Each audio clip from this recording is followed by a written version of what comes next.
What's up, True Crime World? You're here with Luminol on the Wall. I'm Becky. And I'm Bevy. All right, Bev, today's case is kind of wild, and I will tell you why. Okay. Okay. Now, the reason why it's wild is because someone who potentially helped plan this crime Mm-hmm. doesn't even see the courtroom once. Oh my God. I Not held know. So, responsible at all? not at all. Now, Mhm. I won't go into the details, obviously, because we're going to talk about it in the case. Yeah. There personally is a lot of controversy around this decision, but you'll Okay. see why. Okay. So there's a little cliffhanger before a sister chat. Okay.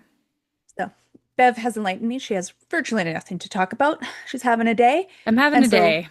she's having a day. And so I'm going to carry the sister chat by telling all of you that my dad just went to Mexico. Yes, you Now, did. I don't know if anyone is following the news. Um, it's not looking too safe down there right now. And her dad said, fuck it. I paid for my ticket. I'm going. True He's that. meeting his brother down there, and hopefully they're all safe. Fingers crossed, man. That's right. Pray for dad. He got there safe. He just messaged me before the podcast started, or us. Yeah. And so one step down, like 10 more to go. Okay, so first of all, dad got a scooter because he has rheumatoid arthritis and he needs a hip replacement. So True. he's actually very immobile. Yeah. He's struggling. He's a struggle bus right Yeah, now. struggle like double bus. Yeah. Like I've It's never seen bad. him so bad. Yeah. No. Bad. So he got a scooter. Now, I'm gonna like kick myself if any of what I'm about to say comes true because he is borrowing the scooter from our uncle Mm-hmm. who he's going to see in Mexico because his father-in-law actually I think had a crash on this scooter Oh and God. broke his hip and ankle or something like that. Yeah, it was not good. Yeah. Not good. So he's back in Canada and recovering from that. Mm-hmm. And so dad has a scooter now. And I was like, oh my God, does this scooter have a bad omen? So, anyways, I took it out for a test drive before I loaded up into my car and took him to the airport. Of course you did. Um, First of all, so fun. Literally, the speeds, it's like, I don't know, like 10 different speeds, but the fastest is rabbit speed. The Okay. slowest is literally a turtle. There's literally pictures on it. And so Cute. I take off on rabbit speed. I wanted to test it out for dad, just see like how safe is dad gonna be? I don't know if that's safe for you either. You're such a klutz. Not on motorized vehicles, Bev. Okay, so far. I You're the mean, one with you're the one with the issues with that. oh, Thank you very much, Miss. shut your trap. I'm not Shut wrong your though. trap. You're I'm not not wrong. wrong. No, you're I'm not. not wrong. So Fuck. anyways, I take the scooter down the street and I'm hauling ass. I put in Okay. quotations because hauling ass is still pretty fucking slow, okay? Right, yeah. So I pull a Yui on the driveway of my neighbor's house and I come back and I said, God damn, Dad. I was like, you need to watch out for that rapid speed. Because when Was he it had his fast? bunion, it wasn't that fast, but it is fast enough that if you make a too sharp of a turn, you're going down. Yeah, if you've had a couple, drinks, which we know he will have probably more than he should have, Probably it could he's be in a dangerous danger. situation. Oh, But I said, fudge. you know what? If you're gonna break your hip, for the love of God, just break your goddamn hip. Get it replaced Seriously. if that's gonna happen. Seriously, Becky. So What a good maybe, point. right? I don't know if it's a bad omen or a really good one that he's on this scooter. Oh. So, anyways, I said, Dad, put it on fucking turtle speed. What did he And say? Did he roll his eyes and like, yeah, okay, Becky. well, I think he actually took me seriously. Normally he would have rolled Oh, his eyes, but he was just like, yeah. So then we get to the airport, right? yeah. Dad has not tested it out. Only me and Jamie have Uh-oh. because it was like fun. And he he presses the handle to go on rabbit speed and he's like, whoa. And I watch him, he literally turned it almost all the way down to turtle speed right out the gate. He's like, I can't be flying through the airport. Oh I'm God. Yeah, like, he was like, oh, that was a little bit. yeah, it'll get up and go for them There you scooters. go. So, anyways, also before Dad left, our dad's such a character, isn't he? Oh my God. He's a He's so character. great. He's funny. He's Good old amazing. Dave. Yeah, but Yeah, best dad in the world, but character nonetheless. And he I kid you not, tells me that with all this issue that's going on in Mexico, if he gets taken prisoner by the cartel or gets killed by the cartel, he says, I'm all about experiences, Becky. Oh my God. And this will be like the highlight of my life. He's like, so if I die, I die. And I said, so what you're telling me is that this will bring great joy to your life, regardless if you die. He To get says, tortured. yes. Wow, Yeah. He Dad. says, this will be quite the experience. He's like, and I'm Wow. living for it. Well, he's a And that fucking sadist if I ever heard one. Jesus. I know. So I was just like, you have life insurance? And he says, yes, you, Bev, and Axel, 30% each. I said, fantastic. I Ooh. said, well, Dad, thanks for looking out in case, but I was like, for the love of God, do not die. Yeah, seriously, we love you more than any money could ever Yeah, pay. that's Yes, right. That's 100%. just like a little consolation if he does die, but it will not Yeah. make up for a dead father. No, he better So, be fucking careful. Not yeah. that So I'm they would like, like, I don't know, I think they want just see that, him on that but scooter and be like, the poor bastard. Leave him be. Leave him yeah, be. he's suffering enough. Yeah. There's nothing So we could I do to think he's add to good. it. He's like, but I want it. Just kidding. Oh my God, Dad's ridiculous. Yeah, for sure. I mean, Like it made me laugh. crazy. Yeah. So Obviously, it's hopefully, funny, but crazy. yeah. And he's dead serious, I think. That's a weird thing, but whatever. I'm supposed to relay this message to you and Axel that if he goes out that way, he's not mad about it. Okay. So Good to know. Good to know. with yeah, with that being said, Bev, Hmm. let's get into our case. Yeah, let's hear this controversy. I'm excited. Okay, so today's case occurs in Arlington, Texas, and it happens in the early hours of June 10th of 2012. So, at 7:29 a.m., a 911 call was placed, and on the other end of the line was 38-year-old Chao Tran. And he was requesting a welfare check on his in-laws named Long Nguyen, who was 72 years old, and his wife, Hong Ly, who was 63 years old. So, when the police arrived, Chow and his family were at the apartment waiting outside. The officers entered the home and immediately observed what appeared to be a burglary. The apartment was pretty chaotic. Things were thrown around and, quite honestly, in complete disarray. When the police called out for Long and Hong, there was just no answer. Initially, they believed this was just a burglary, but as they began examining the scene more closely, they noticed blood. There was splatter and bloody hand smudges. So, in one of the bedrooms is where they found blood smudges on the wall next to a very small closet. And when they opened the closet, they found two people inside. They assumed that those two people were Long and Hong, but were unsure at first because they were hog-tied with duct tape and their faces were wrapped in duct tape and there was just blood everywhere. So obviously their faces are obscured, but it was very clear to the detectives that they were in fact dead and that what had happened was very brutal. And so the crime scene unit was called in. So before we move on to the case and the investigation, I want to talk a little bit about Long and Hong's background, a little bit about who they were. So in the year 2000, they immigrated to the United States from Vietnam.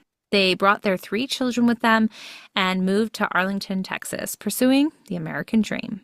So they were a prominent Asian family within the large Vietnamese community in Arlington. And while there, Long and Hong started a commercial sewing business. They brought their son-in-law, Chao, in to help them. And at the time, he had the strongest English skills, so he basically became the face of the business. He would secure contracts and dealt directly with customers. And about 10 years into running the business, they finally secured a very good and lucrative contract producing commercial garments for huge companies like Disney. But in 2011, they actually lost their Disney contract. And then the business started not doing as well as it was prior. And they believed this downturn was due to a string of bad luck.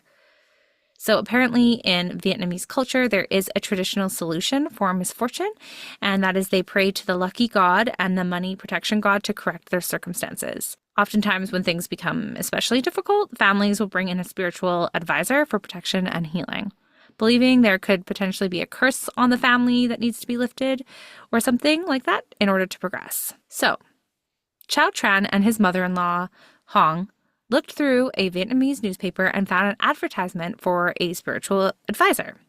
And this woman's name was Daphne Wright and was located in Houston, Texas, so about 250 miles away.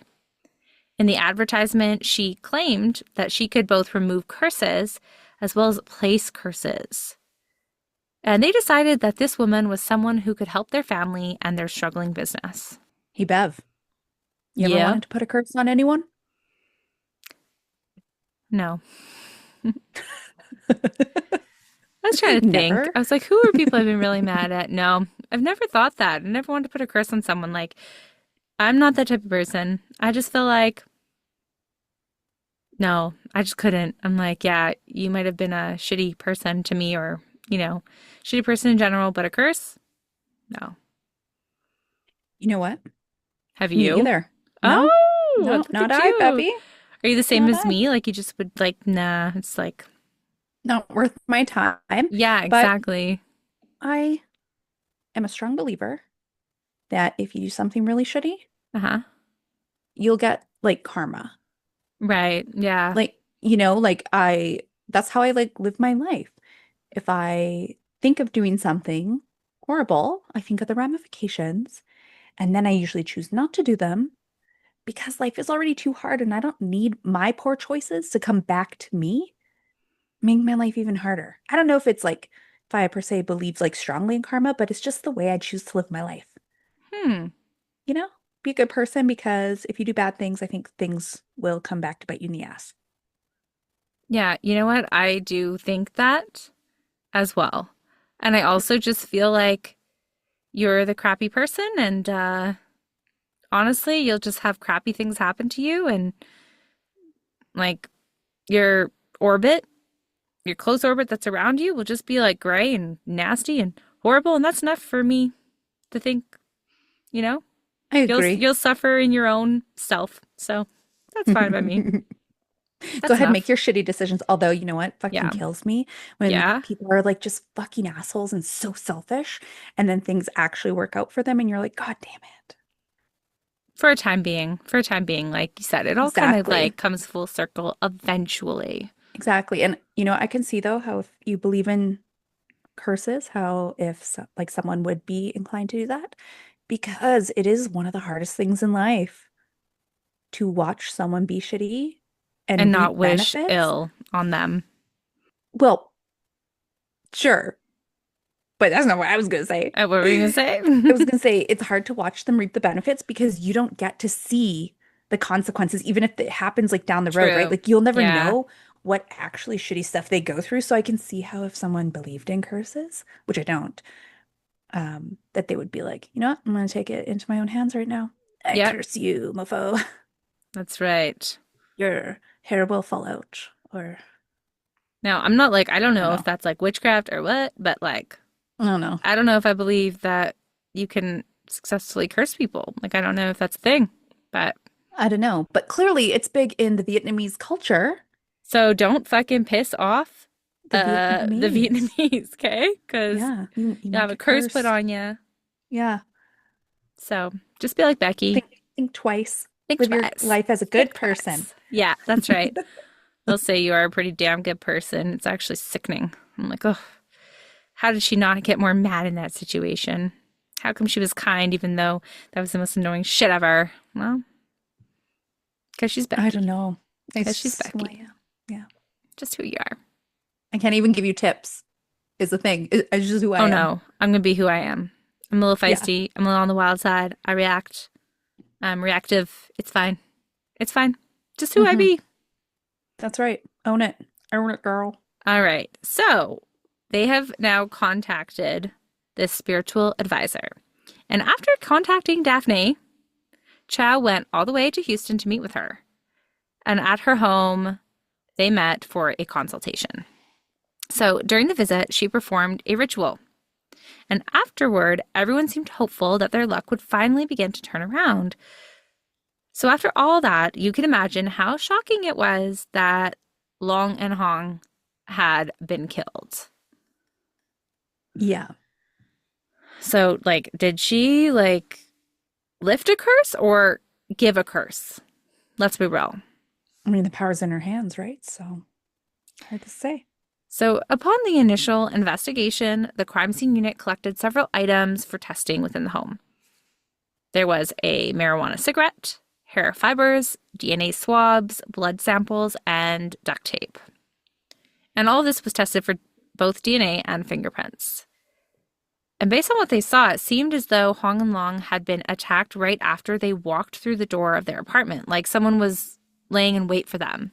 There was blood at the front entrance, on the carpet, the couch, the table, and even on the walls. Investigators initially believed this was a robbery gone wrong, like people were caught off guard in the act or something, but some evidence began pointing them in a different direction. So the most questionable items were on the coffee table. There was a plate of crushed prescription pills, and it had appeared as though someone had intended to snort them and maybe they were interrupted. There was a joint that was half smoked and a light blue bandana wrapped around a beer bottle. And the blue bandana particularly stood out.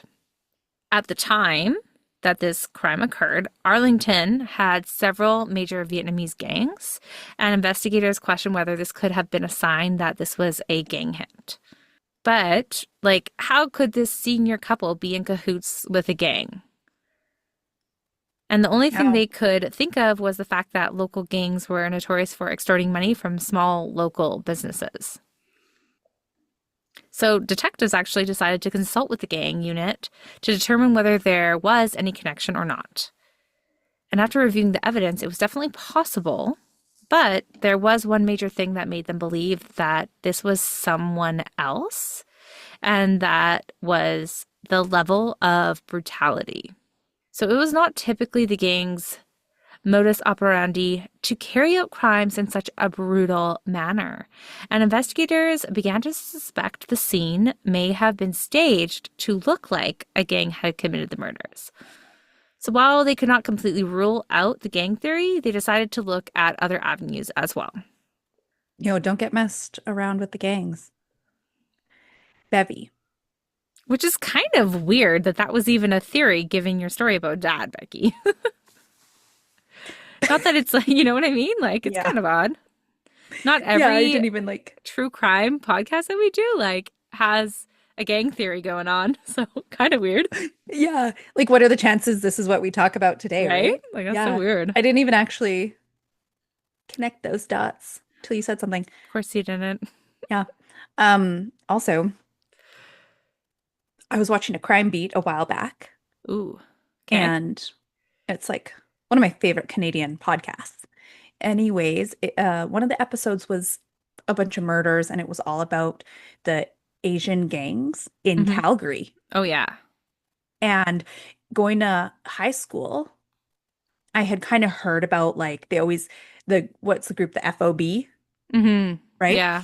I thought they were honestly making fun of Asian people. I thought there was some assholes being racist, Oh, but it turns out that was a literal gang in Calgary. yeah, it totally is.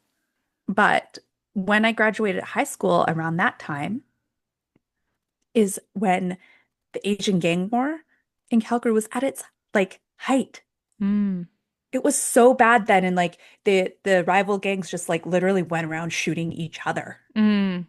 Gang wars in the middle of the street. Right. I So scary. Maybe I just didn't listen to the news ever. Well, I didn't. But I did not realize it was so bad here. Yeah. I feel like a lot of Yeah. those crimes sometimes just fly under the radar, from the general populace, you know? Yeah, Yeah, for totally. sure for me. So I just made me think of this because I'm like, gosh, those were such bad stories, and they were so violent. So Hmm. I was just thinking of this older couple getting involved with gangs, even if it was for just extortion, but it's you can be extorted But if you don't comply or you don't have the funds to be extorted, bad things will happen. So, Yeah. damn, you Yeah. know? It's crazy Ugh. to think that that's what some of the gangs like in this area or in Arlington like did to extort small businesses. Like that's so messed up. I mean, it is like gangs are notorious, like mobs, gangs, cartel. They're all notorious for that Hmm. under the guise of like, we'll give you protection, Right. but you'll also kill us if we don't do what you want. Yeah. So, anyways, it just made me think that this could be really sad if it was gang related because they're just like this cute senior couple, you know? Totally. It would Anyways, be devastating to be honest. yeah. So I digress, but I hear ya. So obviously detectives aren't totally sold on that theory. And so some of the avenues that they start investigating is like the family. Let's look at the family first, because, typically that's the first place that you'd look. yeah. So Chao, who was essentially the spokesperson for the family due to his strong English skills, as we know, informed investigators that on the night of the murders, the entire family had attended a birthday party for Long, his father-in-law. Long and Hong stayed at the party until approximately 10:30 in the evening, and another family member drove them home, and that was the last time anyone in the family saw them. Chow also told detectives that the business had not been doing well and that they believed there was a curse on it. In fact, the business had never truly thrived. It, of course, had moments of success, but it was never consistently successful for the family. So, because of that fact, it was unlikely that Long and Hong had large amounts of cash or high value items in the home to even steal. So, this left everyone confused as to why they would have been murdered over virtually nothing if it were in fact a robbery like detectives had initially thought. So, in addition to them learning that, they also found out that Long and Hong had no known enemies whatsoever.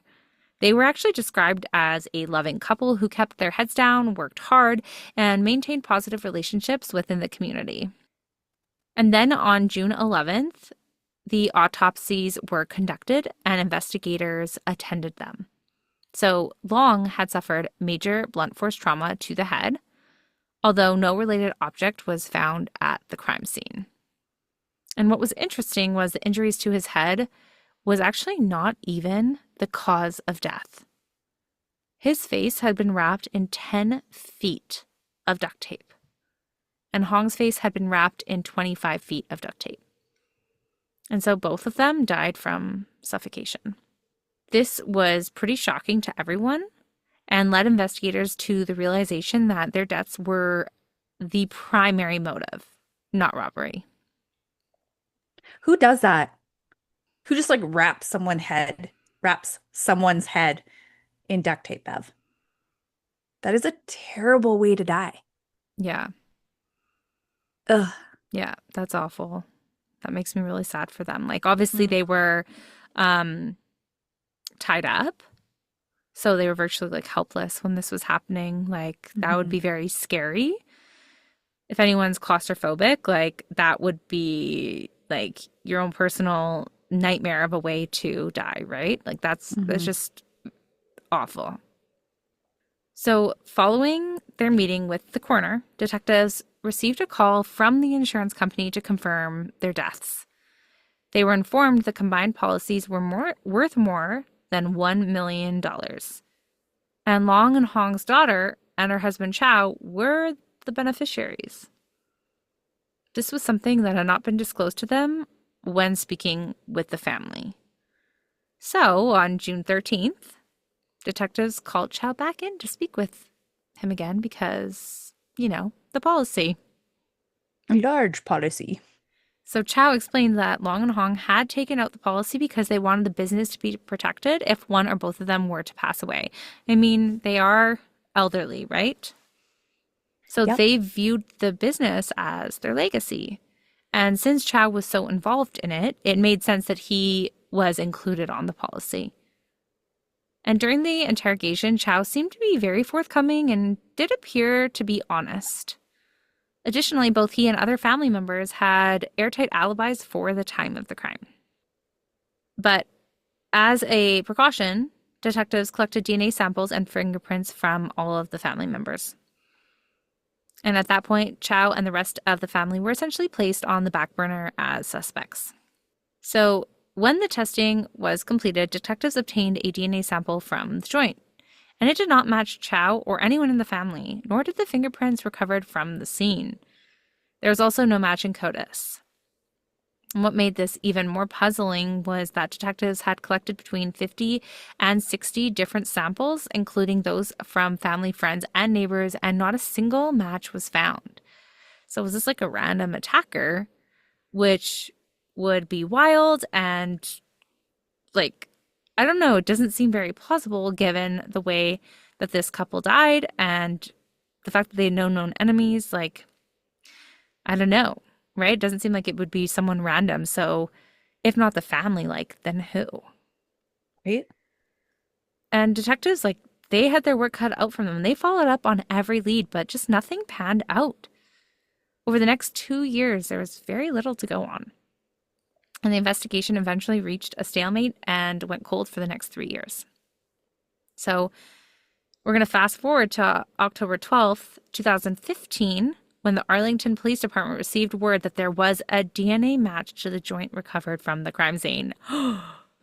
Ooh, someone else committed a crime. Right? So apparently, this guy named Willie Guillory had stolen a horse out of Houston, which was a felony offense. And because of that, his DNA was taken and entered into CODIS. You stole a horse? Like, that's so fucking weird. What the fuck? A horse? Right? Is Like, that is would a be horse tough. worth is a horse worth a felony? Right? Like, what the No. fudge is that about? Yeah. And honestly, Silly. like, how hard would it be to steal a horse unless you just like ran away or like trotted away on back horse, like on the bareback, you Yeah, know? I, Like, I don't know. you'd have to have like a trailer, like, I don't know, it'd be a pretty like extensive like robbery. Yeah. But anyways, his fingerprints match the scene. So after he had been arrested for stealing the horse, Willie was released on parole. And 5 days later, he was arrested again for a parole violation. And once in custody, the detectives took the chance to bring him to Arlington and find out why his DNA was at their crime scene and what did he know about Long and Hong's murders. Now, Willie initially denied ever being inside their apartment, but detectives, explained how DNA works. And then at that point, Willie became very upset. He was crying and told investigators that people can take your DNA and do shit with it while you're sleeping or what have you, and that it doesn't mean anything. I mean, is he wrong? He's not wrong, No. but like, Is it unlikely? it was on a Yeah. fucking joint. Like, bro, you were smoking a fucking joint. Like Like, we come know on what's now. up. Yeah. That's wild. Come on, Willie. But I mean, when your back's against the wall, I'm sure you'll say whatever. It's true. Now, obviously, the questioning is getting a little bit too much for Willie because he eventually broke down and confessed. He told investigators that in 2012, he was only 16 years old and living with his uncle, Bobby Guillory, who was 49 at the time. Bobby told Willie he was going to help him with something in Arlington. Willie explained that at the time, he did not feel like he had a choice in what his uncle was demanding. So on June 9th, he and Bobby drove 3 hours to Arlington. His uncle appeared to have a key to the apartment. Bobby's plan was to stage the scene. They would throw things around, make a mess, and set up evidence to make it look like gang members had committed the crime. They brought pills, joints, a blue bandana, and beer. However, Willie admitted that he had smoked some of a joint waiting for Long and Hong to get home. Like we know this already, actually, but thanks for the info. It's literally how we found you. Yeah, exactly, right? It's good to have a confession, though. Yeah, for sure. So he goes on to say that when Long and Hong came home, Willie had been waiting in the kitchen with a bat he had made in a high school wood shop. He jumped out and attacked Long until he went unconscious. He then attacked Hong, but she fought back and kicked him pretty good. He hit her again and took the chain she was wearing. And then Bobby dragged them into the back room. That is when they got out the duct tape and wrapped it around their faces and hogtied them both. And after they finished with the duct tape, they shoved them into the closet and left. So, pretty sad. Like, he obviously had details of the crime scene.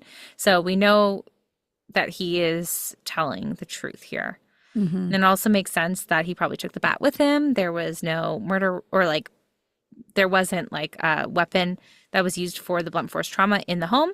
So that explains that as well. But these two men had zero connection to the couple. So, like, why had they killed them? And Willie explains that this was a murder for hire arranged by a friend of his uncle, a woman named Daphne Wright. According to Willie, Daphne told Bobby that these people owed her money but were not paying her, so she wanted them dead. And Daphne had provided Bobby and Willie with the key to the apartment. After this confession, Willie was charged with 2 counts of capital murder, and now police just had to locate Bobby Guillory and Daphne Wright. So after getting Daphne's name, investigators look into her, and they learned that she was a spiritual advisor that was based out of Houston, which we know, and she was reportedly popular and had a booming business. So before they go speak to Daphne, police ask Chao whether he or the family knew who Daphne was. And at that point, Chao told detectives to speak with his attorney. So there was no further communication from him. I don't know if you caught it, Bev, but how did Daphne get the key? Well, I was thinking that. I was like, why You the fuck were? would she? Yeah, no, I totally was. Because I was like, why would she have the key to their apartment? Like, she's just their spiritual advisor. That makes no sense. Right. Wow. Oh, God. Yeah, I mean, the fact that he got an attorney, like, he's been all chummy with them up to this point, told them everything they need to know, right? Mm-hmm. And then her name's brought up and he asked to speak to an attorney. Like, dude, you're a sketch case. Right? He is sketchy. So, of course, they can't speak to him. And so they turn their attention to Bobby Guillory. And they traveled to Katy, Texas on December 16th and arrested Bobby on 2 counts of capital murder. Bobby initially refused to speak, but when confronted with a warrant for his DNA, he broke down and confessed to the murders. And prior to this crime, Bobby actually had no prior offenses. And Bobby explained to the detectives that the plan originated with Daphne Wright and claimed he did not want to hurt these people. He stated that he had been promised $10,000 to kill Long and Hong, and that in 2011, he actually had begun dating one of Daphne's friends, and that he was laid off from work and was struggling severely to make ends meet. He explained that he was desperate and living on the streets at the time, and that Daphne exploited his desperation. Bobby further stated that as he learned more about Daphne, he realized she was essentially a spiritual loan shark. And at the time, Hong, Lee, and Chao Tran owed her the most money. Doesn't that just seem like so outrageous? Oh my God, it definitely seems outrageous, Becky. But Like, like, what do you mean? Like, what are you specifically talking about that's outrageous? a spiritual advisor, like owing a spiritual advisor. Like, I don't know, it just seems crazy that it would get to this level. Like, I'm gonna say it again, a spiritual advisor. Like, it Yeah, seems so silly. that all of a sudden, like, it would go to the fact of like murder. Yeah, like you haven't paid your bill. You owe me money, so I'm gonna kill you. I'm Yeah, gonna take your life for payment. Like, that's literally what yeah, gangsters and mobsters and all those bad people do. yeah. She's Well, a I mean, spiritual advisor. You're supposed to be peace, love, and harmony, bitch. What yeah, the no fudge? kidding. Like, Well, bad that, people can infiltrate all areas of life, Becky. We know this to I be true. know. I So know. she's a very naughty spiritual advisor. She's naughty. Yes, she is. Yeah. So apparently, when the family like had first hired Daphne, their business did not improve because she's a fraud. God. And it appeared that whatever curse they believed was affecting them had not been lifted. The business never, in fact, picked up. So, for reasons that remain kind of unclear, Chao continued using Daphne's services and poured money into her rather than back into the struggling business. And unfortunately, the business was not generating significant revenue like they had hoped, and they were having trouble paying for Daphne's services because, Chao went fucking ham on, using her services. Yeah. But Daphne allowed Chao to continue using her services on credit. And he had accumulated a staggering debt between $250,000 and $280,000, like somewhere between there. Which, like, one, how much does this woman charge for her services? I need to know that. Like, I do. But also, like, if it was Chow that had this debt and he was the one utilizing the services, like, over and over again, like, why ain't he dead? Why the old elderly couple? Maybe because Like, it's like their business and he was like acting for them, oh yeah, I guess he was like the right? main like face, best English skills, la di da. But still, like I feel like Daphne should have been like, you're the one that comes in here all the time. Like this is where I'm thinking Chow was more involved and Mm. maybe like offered them up on a platter. I don't know, like not me. Like he's probably like, I can get life insurance. Like I can pay your I can pay services. your services. Like I'll get paid out. Yeah, but they need Uh to die to do that. oh God. Yeah, that's we're Bevy. We are What? in the wrong industries. I know. I'm Look at just us saying. putting things together like, ooh. Okay, me and Bev are new spiritual advisors. We definitely can place and lift curses if needed. Oh my God, that is not what I thought you meant. What? What did you think I meant? I thought you meant like we're so good at figuring this shit out. We're putting two together. We should be detectives, like, we always say as like a joke kind of. But you're like, no, we need to make bank. No, Becky, I'm sorry, Becky. You are like so funny with that shit. Oh my Oh, God. it's great. But yeah, touche, touche. Thanks. Right? Like, who Yeah. knew you could make so much money as a spiritual advisor? Truly. Yeah, I don't know. So obviously, after like owing basically $250,000, uh, that like Daphne comes looking for her money. But the family obviously still didn't have it. So according to people that knew Daphne, she was not a forgiving person at all and would demand full payment. No, she's also a fucking shyster too. Hmm. So, in a shocking twist, Bobby told detectives that Daphne had obtained the apartment key from none other than, Chow Tran, the son in law. So, in August, detectives decide to go to speak with Daphne at her home in Houston. And Becky, she was married with 3 children, girl. Hmm. And it became very apparent right from the get that she was a no nonsense kind of woman, that she demanded respect. She was loud and direct, and it was very clear that she ran the household and that things were basically just done her way. So detectives asked her about Chow, and she confirmed that, he was a client. Chow had told her about the deaths in the family, so she was aware of the murders. She refused to disclose how much Chow owed her. And when asked what happens when a client does not pay her, she responded, "Oh, they will pay." An evil son of a bitch. Wow.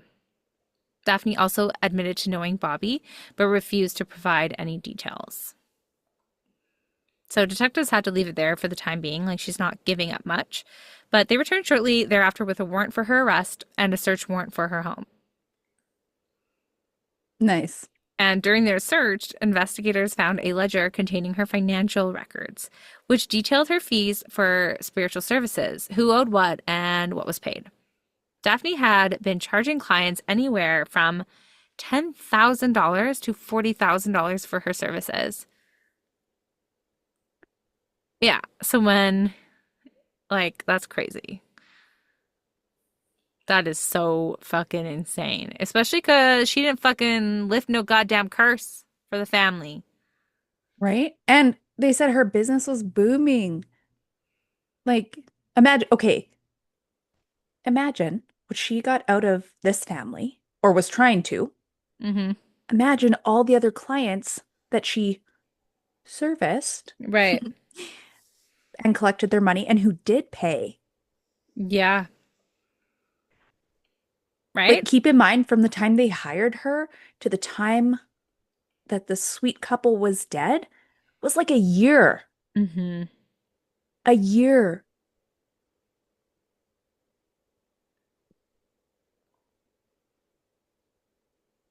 She took them for like all they're worth. Like, how can someone feel good about themselves charging someone that much for that type of service? Like, Totally. no. You know No. what? I stand corrected. We could not be in that field because we are too moral. Too moral. We can't even like wish a curse on someone. So like that's definitely out of the question. But also like I would never charge someone so much for services rendered. You know, like that I just feel like she knew what she was doing and she's a fucking fraud. Okay? Yeah. So, there we go. Fraudulent. So, Daphne's husband at this point ended up being brought in for questioning. And it appeared that he had no knowledge of what Daphne had been involved in and genuinely believed his wife was innocent of the crimes that she was um, being alleged with. Hmm. You know So, what? what? Sorry to interrupt, Bev. Even if he did know, they have that like, partner. I don't know what the law's called, but where it's like you're married, you can know all their shitty secrets and all their Mm, illegal stuff, and you don't have to say shit. yeah, So whether he did or not, who effing knows? But I hope he didn't know. yeah, Just like personally, I hope he just didn't know and was telling the truth there. So yeah. Like, I just, hope one part of the partnership was like moral and good, I mean, they have 3 kids to raise. right? Like, you'd hope. You need at least one good one. So when Daphne was brought in for questioning, she basically just refused to speak with detectives and immediately got a lawyer. Mm. And that year, detectives subpoenaed Chao's financial records, and what they discovered was actually surprising. After Long and Hong had been killed, the family business was never reopened. Chao had also purchased a new home. And sorry, I want to just go back to that sentence because it's important that the family business was never reopened because ultimately this payment that he got was supposed to continue on their legacy, right? So it was supposed to be put back into the business and to honor them and what they worked hard for as immigrants and pursuing the American dream. But he did not do that. So he purchases a home. And at that point, detectives started to wonder if Chow had arranged his mother and father's law's murder. But they didn't have any direct proof of that, just suspicion. So they need to continue working, and they also need more evidence against Daphne Wright. So they decided it might be in their best interest to make a deal with Chow to gain more information. Oh my God. See what I was saying? Oh my God, the controversy. Oh my God, Oh Becky. my God. I know, I know. Oh my God, there it is. It's like Ugh. making a deal with the devil. Oh my God. Maybe. Okay, so they meet with him and his lawyer. Chow told them that the family was afraid of Daphne because they believed that if she could remove curses, she could also place one on them. Eh, Even though she didn't remove a curse, I'm just saying. she was useless. But they did not want to be indebted to someone like that, according to Chow.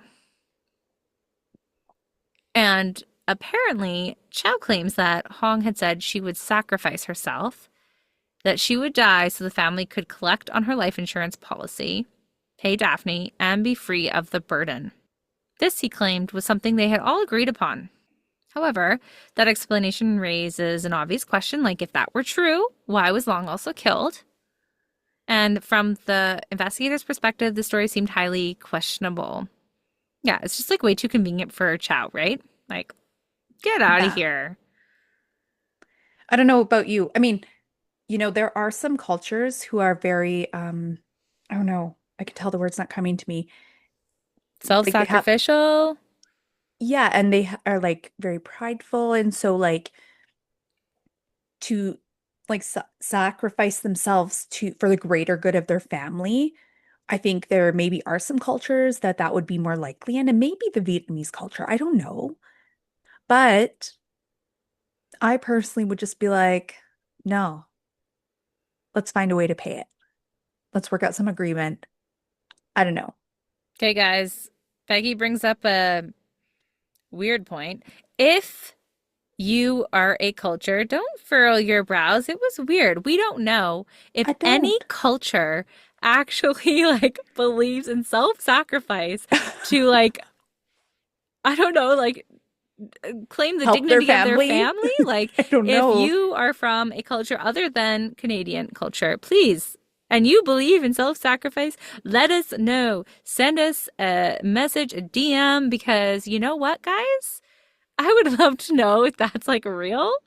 But Yeah, either way, in this case, this is not. I would bet my bottom dollar that that is not the scenario. And the reality in this case, Chao just doesn't want to admit he's a terrible fucking person. Like, yeah. seriously. And the fact that Long wasn't killed, like, come on now. Or was killed, sorry. He, like, was killed, just makes this so unlikely. And, Bevy, like, wouldn't that was there the be thing. also another point? Wouldn't there be way more, like, dignified ways to end someone's life if they did in fact self-sacrifice than hog tying them and putting duct tape around their head till they suffocate? Yes, Do you know there what I would mean? be more a dignified way to die.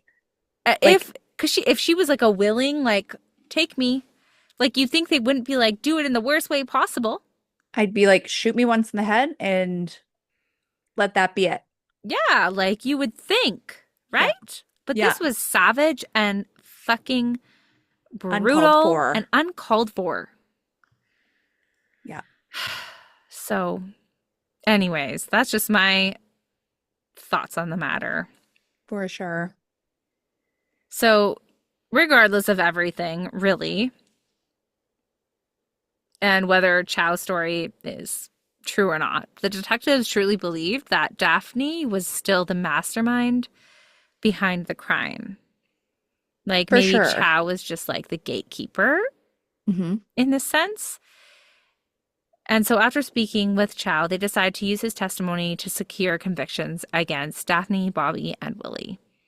In exchange, Chow was offered full immunity. That that right there does anger me. Full immunity, Mm, mm. full immunity. Yeah, that's like wild. Maybe he wouldn't have agreed otherwise. I don't know. Sure. Okay, what I want to know Uh-huh. about this, if he helped facilitate the death, even let's say this was the circumstance, let's say Okay, he's telling the truth, sure. did he get to keep the money That's what I was thinking. Like, no way. He gets his brand new home, gets all this fucking cash, and planned a fucking murder and gets away with it and gets away virtually? with it. Like, never to be tried for this ever. Like, and also I have the other burning question. Like, is he with his partner still? Like, after, facilitating the murder between, of her parents? And did she know about it? Yeah, like, I need to know that detail as well. Okay, there is actually not much about this family out there. Mm-hmm. And after convictions and sentencing, stuff like that, not a lot of follow-up in the media that I could Hmm. find. Damn it. So you will never know it, most likely. Damn it. I know. Well, I Burning would questions. be I would be shocked if she was still with Chow because let's be real. That would be a tough pill to swallow for any person. Oh, you may or basically were involved, maybe not by the court of law, but you facilitated the death of my parents. Like, fuck you. Like you gave Daphne the key, knowing What would happen? at least knew Disgusting. one person was going to die. Yeah, like disgusting. I know, it's not right. Maybe the story is believed that the mom was like you know, being self-sacrificial in this instance, maybe. But as we said, highly unlikely. So on August 26th, 2019, Daphne Wright's trial begins. Chao testified, portraying her as a greedy woman who would allow nothing to stand between her and her money. He also testified that Daphne was essentially blackmailing him and forcing him to comply with her demands. Hmm. Daphne's defense, however, argued that Chao wanted the money for himself and that paying Daphne was simply a small price to achieve that goal. Ultimately, the jury found Daphne Wright guilty of capital murder, and she was sentenced to life in prison without the possibility of parole. In Also, addition, oh, oh, sorry to no, go interrupt. ahead. I was just thinking as you were reading that, Yeah, I was like, I think they're both sides are right about how they like portrayed. I think Daphne was super greedy. I yeah. mean, you'd have to be fucking greedy to charge those astronomical prices for Oh, yeah. She's a her greedy services. fucking bitch. Yes. Hmm. But I also think on the flip side that her defense was also not wrong in regards to Chow. Ah, yes. You know, Yeah, like both sides are true. It's just like, how's this going to land in the court of law? yeah. They're both greedy Guilty. motherfuckers from my stance, okay? Yeah. Like, I don't know. That's just my perspective. Obviously, that is Hmm. not necessarily factual, Hmm. and I'm only speculating on that and giving my opinion because obviously, um, that is not the outcome of this case. Like in the court of law, Chow, is not found guilty of any crime. Of course. And in all honesty, sure, he bought a house. Maybe he needed it. Maybe it was for the whole family to live in and be secure. Maybe he actually had good reason. We just don't know that perspective because like I said, there's no other information. So if you know a little something, something about this case and you have a good perspective that would make us think anything other than what we've said, you should let us know. Yeah, because sometimes like it can look a certain way and maybe be the opposite, but Yeah. from where I'm standing, Chow is not great for giving that key over. Like he's No. like not that was terrible. Like I don't Yeah. care if you're getting blackmailed, like go to the police. This woman's blackmailing you. Like you had a lot of opportunity to save them actually. And like could have got her in a lot of trouble. Like I don't know, Yeah. like he had the opportunity to like I don't know, inform someone about what was going on and what Daphne's intentions were. Mm-hmm. And he didn't. So like I just don't see any way in which he like there's another perspective that could convince me that he, was somehow a victim in all of this. For sure. Like personally, if I was in debt that much Yeah. and I could not pay it, and if she was like a legitimate business, hello, file bankruptcy. Yeah.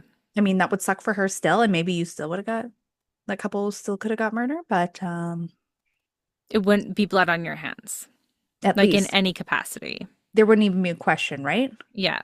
Yeah.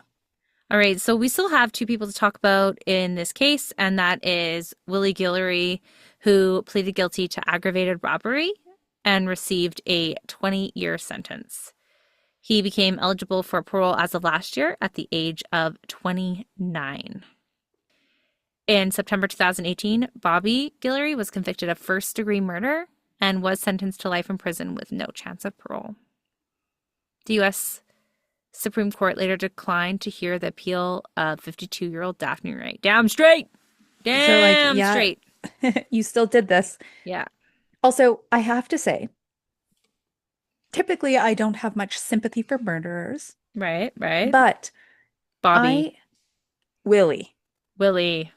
I feel I have sympathy for both of them. I don't know why. they got played a little bit.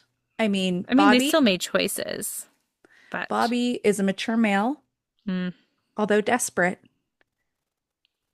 He made a very bad decision. yeah, But specifically, I feel bad for Willie. He was only 16 at the time. Like, we know how youth are very impressionable, right?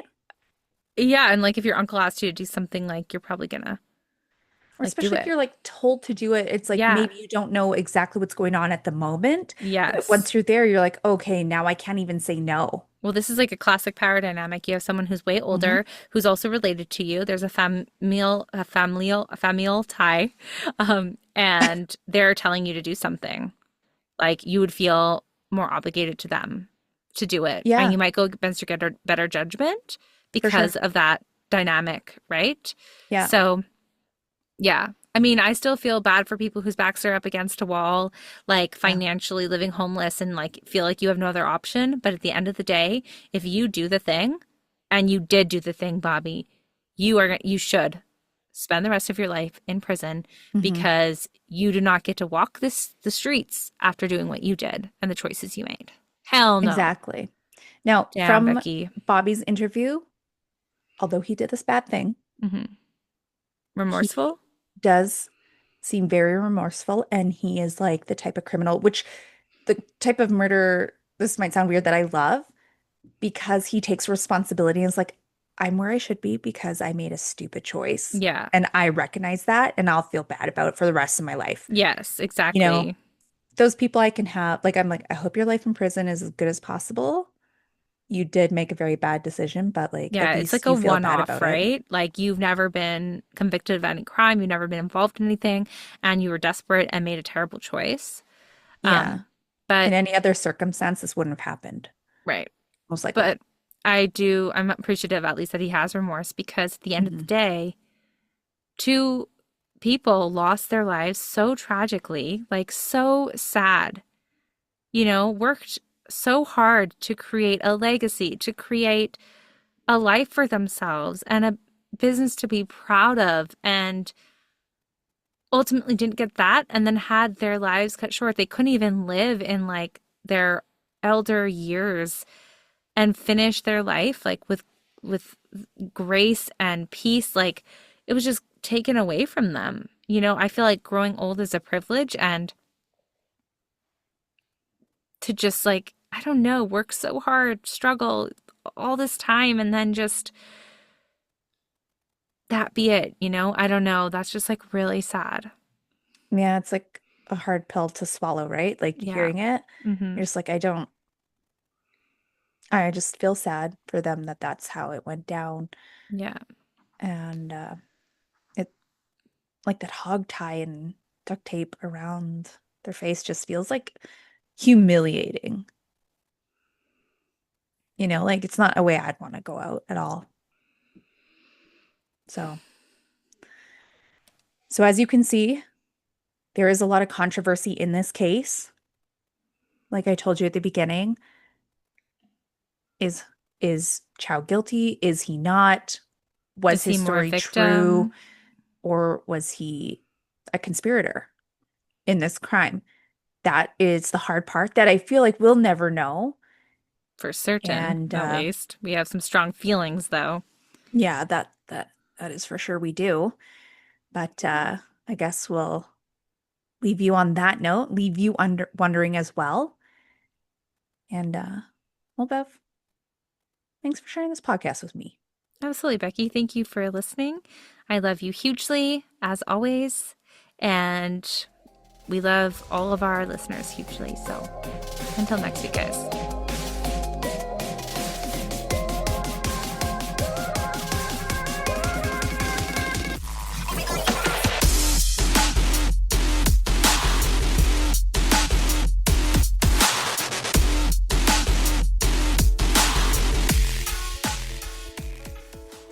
And just your weekly reminder to download our weekly episodes, follow us on Spotify or Apple Music or whatever streaming platform you listen to us on, and give us a follow on our social medias. You can find us at Luminol on the Wall. Can't wait till next week.